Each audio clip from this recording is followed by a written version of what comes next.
বসন্ত ঋতু এলে একটি মিষ্টি কুহুধ্বনি শোনা যায়, যা মনে বসে যায়।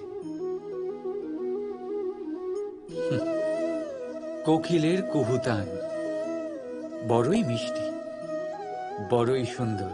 আরেকটি পক্ষীও আছে যার স্বর বড়ই মিষ্টি, আমাদের বাড়ির আশেপাশেই থাকে। সবুজ রং, লাল ঠোঁট। ঠিক চিনেছেন আপনারা, টিয়া। এই দুই পক্ষী আমাদের ভীষণ ভালো লাগে, মনকে শান্তি দেয়।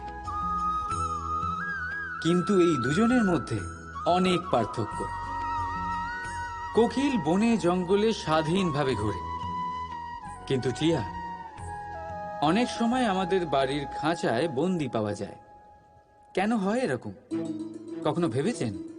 কারণ কোকিল নিজের ভাষা বলে, আর টিয়া বলে অন্যের শেখানো বুলি। যারা নিজের ভাবনায় দৃঢ় থাকেন, নিজের আত্মার কথা শোনেন, সেটাই করেন আর সেটাই বলেন, তারা এই সংসারে স্বাধীন থাকেন।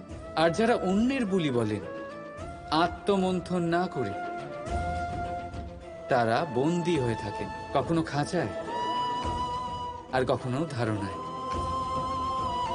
তাহলে কি হতে চান আপনি, কোকিল নাকি টিয়া? নির্ণয় আপনার। রাধা রাধা।